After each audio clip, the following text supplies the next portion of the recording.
För ett par veckor sedan så gav regeringen klartecken för flera stora infrastrukturprojekt. Och den största av dessa satsningar var ju naturligtvis klartecknen för Norrbotniabanan och sträckningen mellan Dåva och Skellefteå. Otroligt glädjande. Och det är ju Trafikverket som ansvarar för att planera och bygga järnvägen, men en sån här stor infrastruktursatsning innebär förstås att kommunen är engagerad på väldigt många olika sätt. Och därför har kommunen en egen projektorganisation kopplat till just Norrbotniabanan. Idag har jag bjudit in Lisa Gam som är kommunens projektledare för Norrbotniabanan. Välkommen hit! Tack! Du var ju med i min vidrapport för ungefär ett år sedan och då handlade det om att planen för Norrbotniabanans dragning då mellan Dåva och Skellefteå hade vunnit laga kraft. Men själva startbeskedet har vi alltså fått vänta på ytterligare ett år. Vi var många som jublade när det här beskedet kom. Hur var stämningen hos er som just jobbar specifikt med Norrbotniabanan? Ja, men det var ju såklart många glada miner hos oss också. Det är ju många som har jobbat med projektet väldigt länge. Och det är ju ännu fler som har varit med i planeringsarbetet tillsammans med Trafikverket under många år. Så det blir lite firande med tårta, ska vi säga. Underbart. Ja, men precis. Så att nu blir ju Norrbotniabanan verkligen av och det är väl någonting man ska ha med sig, att nu finns det ingen återvändo längre. Mm. Innan vi kommer in då på Skellefteå kommuns delar i det här projektet, vad ansvarar Trafikverket för och vad ansvarar i stort kommunen för? Ja, men det är Trafikverket som planerar och bygger Norrbotniabanan och det sker ju sedan i samverkan med Skellefteå kommun. Och våran stora del i det här är ju att planera och bygga våra resecentrum i Byske, Bure och Skellefteå. Mm. Vad innebär då det här beskedet i praktiken för Skellefteå kommuns fortsatta arbete? Ja, men det är ju ett ganska kort och tråkigt svar från min sida, men planeringsarbetet fortsätter ju precis som vanligt i samverkan då med Trafikverket. Skillnaden nu är att vi kan planera våra insatser och byggordningen på ett betydligt bättre sätt. Alltså att vi kan sätta tidplanen tydligare än tidigare.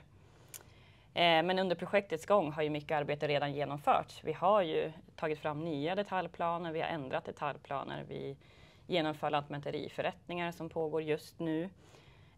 Det pågår ju granskning av Trafikverkets projekteringsunderlag. Det är ju att vi granskar ju underlag för våra nya GC-vägar, vägar och så vidare.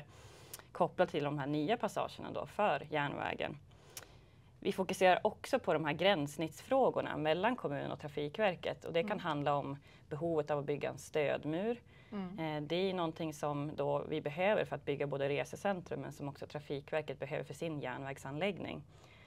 Och då behöver det här också in i deras bygghandling. Så där har vi som en utmaning att följa deras projekteringstidplan hela tiden. Så att det är ju en viktig del i det hela. Men sen tittar vi fortfarande på de här stora frågorna med trafikering under byggtid och hur vi ska röra oss i samhället under den tiden. Det är ju jätteviktigt för oss. Och för Trafikverkets del så är ju de här första arbetena som de kommer göra handlar ju mycket om avverkning av skog och även rivning av de här inlösta fastigheterna. Så att det kommer att ske en del saker under 2025. Och kan bli lite stökigt för oss invånare så småningom. Ja, men precis, det kommer bli lite stökigt. Det är lite som jag nämnde tidigare, det kommer bli stökigt men det kommer också bli bra. Men man får ha det lite i åtanke att nu drar det igång på riktigt. Så att nu får man tänka på det när man tar sig fram i stan. Okej. Norrbotniabanan ska även fortsätta norrut och flera mil av den sträckningen går igenom Skellefteå kommun. Hur ser det fortsatta arbetet ut för den norra sträckningen? Ja, men precis, det pågår ju ganska mycket arbete för den norra sträckan nu också, så det är också väldigt glädjande att man har kommit så långt i planeringsarbetet ändå även för den sträckan.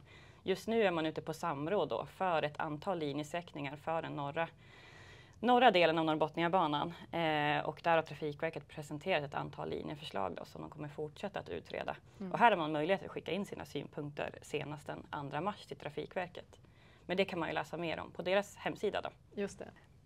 Och det var också ett väldigt tydligt besked från regeringen att planeringen nu ska fortsätta för sträckan Skellefteå-Luleå. Ja, men precis, det är väldigt glädjande att man har kommit så pass långt också för det norra planeringsarbetet för Norrbotniabanan. Och för kommunens del så tog vi fram ett planprogram för Byske under hösten 2024. Och där kan man även se placeringen av vårt resecentrum i Byske som kommer ligga i korsningen Bäckgatan-Ringvägen. Men exakt utbredning är ju inte klarlagt utan det kommer ju ske i samarbete med då Trafikverket fortsättningsvis. Sen kommer vi då till den här 10 000 kronors frågan, och prognoser är ju alltid jättevanskligt. Men när tror du att vi har Norrbotniabanan ända fram till Skellefteå? Ja men precis, det är ju jättesvårt att prata målår för Norrbotniabanan. Det är mycket som kommer påverka det när man börjar bygga. Det är ju tillstånd, det är ju även ekonomi, alltså hur mycket pengar får Trafikverket årsvis, men också resurser såklart för att bygga. Så att det är mycket som kommer påverka det här, och Trafikverket har ju nämnt att de siktar på 2035. Men kommunen, vi försöker ju sikta lite tidigare, vi försöker sikta på 2032 att Norrbotniabanan ska stå klart då. Och att vi också har resecentrum på plats vid trafikstart av Norrbotniabanan. Tusen tack Lisa Gam, och tack för att du var med mig här idag, och vi kommer naturligtvis att följa denna spännande utveckling. Tack till alla er som har tittat, och vi syns igen om ett par veckor.